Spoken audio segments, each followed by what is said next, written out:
میں سیاست چلتی ہے، بچے میری مٹھی میں رہیں، سسرال والے میری مٹھی میں رہیں، محلے والے میری مٹھی میں رہیں، برادری والے میری کوئی نہیں رہتے میاں یہ مٹھی چھٹی میں، کوئی نہیں رہتے۔ مجھے ایک بزرگ کہنے لگے 5 بچے ہیں ایک بھی نہیں سنتے، تو میں نے کہا بابا جی اتنی مجبوری کیا ہے بچوں کو سنانے کی؟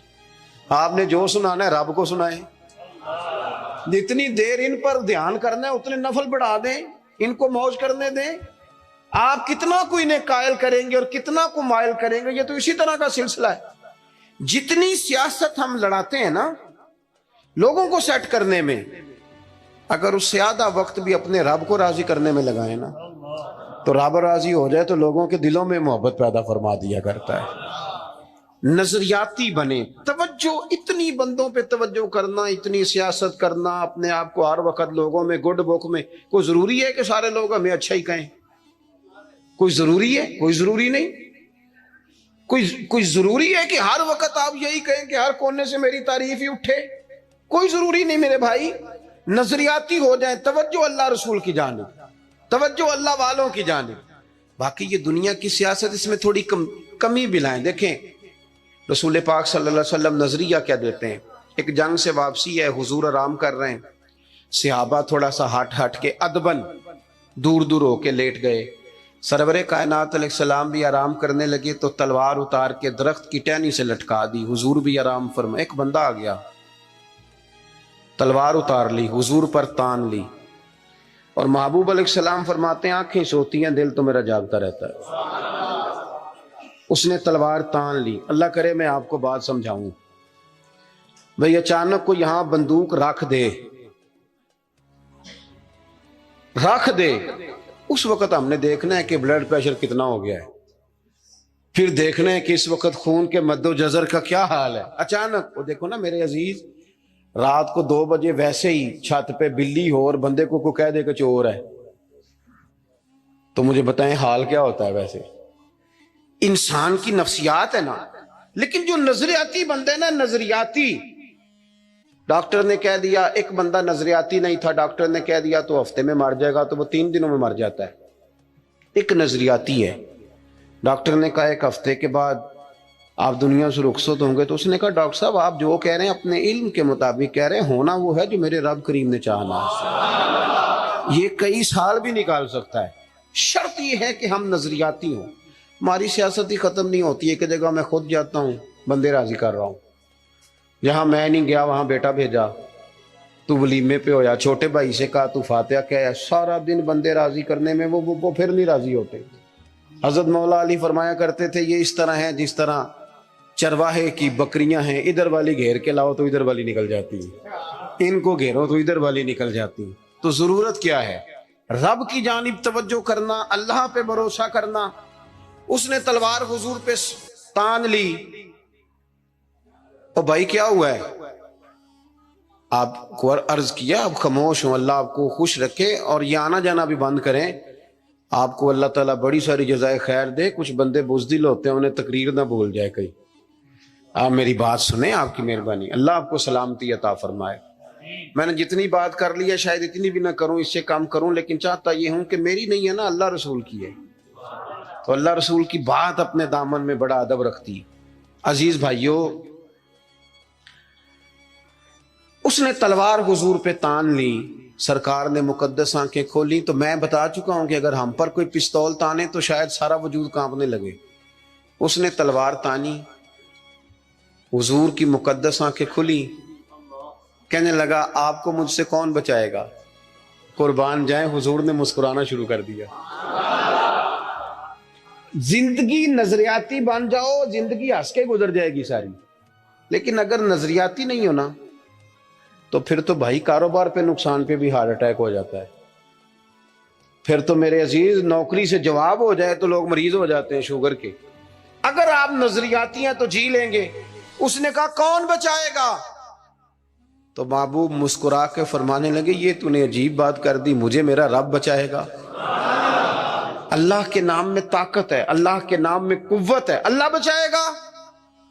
بس حضور کی زبان نور سے یہ جملے نکلے، اللہ بچائے گا۔ ان لوگوں سے ڈرنا چاہیے جو اپنے فیصلے رب کے حوالے کرتے۔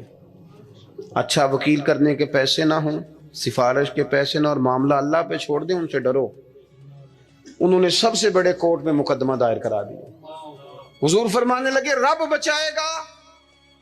بس ان لفظوں میں کیا اثر تھا، بندہ کانپنے لگا، تلوار ہاتھوں سے گر گئی، سرکار نے اٹھا لی، فرمایا لو بھائی مجھے تو رب نے بچا لیا ہے، اب تو بتا تجھے کون بچائے گا۔ آپ زندگی میں اگر نظریاتی ہیں تو آپ زندہ ہیں، اور اگر آپ لگے ہوئے ہیں کہ اوہو کیا بنے گا، میری کون سنے گا، گاؤں چھوٹا ہے، میں بات کر بھی لوں گا تو کہاں پہنچے گی، تو کون ہوگا، تو کیسے ہوگا، تو یہ تو کمزوری ہے۔ آپ کے ذمے تو کہنا ہے، پہنچانا تو اللہ کریم کی بارگاہ ہے، کرم کے فضل کا نتیجہ ہے یہ۔ اللہ بچائے گا۔ اس کے ہاتھ سے تلوار گر گئی، حضور نے اٹھا لی، فرمایا مجھے تو رب نے بچا لیا ہے، اب تو بتا تجھے کون بچائے گا۔ کہنے لگا حضور میں نے سنا ہے آپ بڑے ہی معاف کرنے والے ہیں،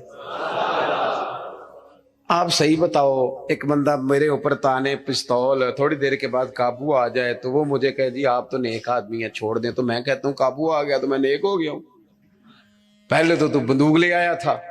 لیکن یہ حضور سید عالم صلی اللہ علیہ وسلم کے ضرف کی، حوصلے کی، اور محبوب کے دل نور کی بڑائی دیکھو کتنا بڑا ہے۔ اس نے کہا سنا ہے آپ معاف کر دیتے ہیں، فرمایا تو نے سنا ہے، حضور سنا ہے، پھر مسکرا پڑے، فرمانے لگے جا پھر میں نے معاف کیا، ہو گئی بات ختم، معافی تو یہاں پہلے ہے سب سے، جا معاف کیا۔ ایک تو اپنی زندگی میں توجہ اللہ پہ کریں، یہ چھوڑ دیں اتنی زیادہ سیاست، اتنا بندوں کے پیچھے بھاگنا، یہ تو تھکا دیں گے، یہ تھکا دیتے ہیں۔ ان کی ایک خواہش پوری کرو تو یہ دوسری۔ میں آج ہی پڑھ رہا تھا، حضرت سعید ابن مسیب کہا کرتے تھے یا اللہ یہ بڑوں کی آرزوؤں سے بھی بچانا، ان کی آرزویں بڑی ہوتی ہیں، روز نہیں ایک آرزو۔ اور حضور دعا مانگا کرتے تھے، نبی کریم علیہ السلام مسند امام احمد بن حنبل میں موجود ہے، اللہ کے محبوب فرماتے تھے اے اللہ اس آرزو سے بچا جو آرزو ایک اور آرزو میں مبتلا کر دے، وہ خواہش جو اور خواہش میں ڈال دے۔ تو ایک تو توجہ اللہ پہ کریں، دوسری بات زندگی کو، بود و باش کو، اس کو سادہ کریں۔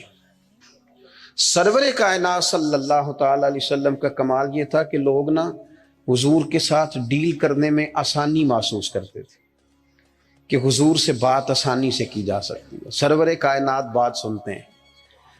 یہ جو ہمیں شوق ہے نا سہولتوں کا، یہ ضرور لیں، کوئی بھی سہولت منع نہیں، لیکن اپنے آپ کو سہولتوں کے ساتھ زندہ رکھنا ہے۔ ہم نے نا کچھ آسانیاں زیادہ جمع کرنی شروع کر دی اپنے ڈرائنگ روم میں۔ سردیوں میں ہیٹر ہے، گرمیوں میں اے سی ہے، اور ہر شہر ریموٹ کنٹرول ہے، اٹھنا نہ پڑے بیڈ سے، توبہ توبہ، اور واش روم بھی اٹیچ ہے۔ اتنی سہولیات جمع کرنا چاہتے ہیں، بس نہیں چلتا، ورنہ جو ہم لا سکتے ہیں وہ تو ضرور آتا ہے۔ اس سے زیادہ جب آپ اتنی آسانیوں کے عادی ہو جاتے ہیں نا میرے عزیز، تو پھر آپ نظریاتی نہیں رہتے، پھر آپ کو قابو کیا جا سکتا ہے، پھر تو ڈاکٹر کو بھی ایسی دے کے تحفے میں تو مرضی کی دوائی لکھوائی جا سکتی ہے۔ حالانکہ اس معاملے میں سفارت چلنی چاہیے، صحت والا معاملہ تو ٹھیک ہونا چاہیے نا، لیکن ڈاکٹر اگر بڑا ہے تو اسے چابی دیں کمپنی والے گاڑی کی، تو اسی کمپنی کی دوائی لکھ دے گا، اللہ ماشاءاللہ۔ جب آپ نظریاتی ہیں، تھوڑے پہ آپ کو گزارا کرنا آتا ہے۔ حضور صلی اللہ علیہ وسلم نے نا ہمیں اپنی سیرت کے تعلق سے جو دوسرا بڑا نظریہ دیا وہ یہ ہے، آپ کو میری باتوں کی سمجھ آ رہی ہے؟ جو نہیں بولتے انہیں بھی آ رہی ہے؟ حضور نے ہمیں اپنی سیرت نور سے ایک پیغام دیا ہے کہ دنیا میں تمہارے مکانات نہیں، تم نے یہاں رہنا ہے مسافروں کی طرح۔ تمہارے لیے نا عالی شان محلات اور تمہاری مرضی کی آسانیاں اور سہولتیں وہ ساری رب نے جنت میں تمہارے لیے تیار کی ہیں، وہاں تمہیں من چاہی چیزیں ملیں گی۔ یہاں تم نے مسافروں کی طرح، کن فی الدنیا کانک غریب و عابر سبیل، مسافر کی طرح، راہ گیر کی طرح وقت گزارنا۔ آپ نے کبھی دیکھا ہے کہ بس اسٹاپ پہ جہاں بندے کھڑے ہو کے بس کا انتظار کرتے ہیں، وہاں کبھی کسی بندے نے جگہ خرید لی ہو کہ یہاں اکثر کھڑے ہونا پڑتا ہے تو چلو جگہ تھوڑی خرید لیتے ہیں؟ خریدتا ہے کیوں؟ اسے پتا ہے کہ بس آئی تو میں نے چلے جانا ہے۔ پلیٹ فارم پہ، ریلوے اسٹیشن پہ کبھی کسی بندے نے جگہ خریدی ہے؟ کہ یار اکثر آنا جانا پڑتا ہے تو چلو تھوڑی خرید لیتے ہیں. کبھی خریدی ہے؟ ایئرپورٹ پہ نا میں نے یہ دیکھا ہے کہ آپ اپنا بیگ رکھ کے ہینڈ کیری سامان رکھ کے آپ کسی کرسی پہ جائیں نا اور آپ واش روم سے ہو کے یا کسی طبی حاجت سے ہو کے واپس آئیں تو وہاں کو بندہ اور بیٹھ گیا ہو تو بندے جھگڑا نہیں کرتے, چپ کر کے اپنا سامان اٹھاتے ہیں دوسری جگہ پہ. کیوں نہیں کرتے؟ ان کو پتہ ہے کہ فلائٹ آئی تو میں نے یہاں رٹا ڈالنے کی ضرورت کیا ہے. آپ نبی کریم علیہ السلام کی بات کو سمجھیں. حضور نے فرمایا کہ تم نے یہاں مسافر کے طرح رہنا ہے.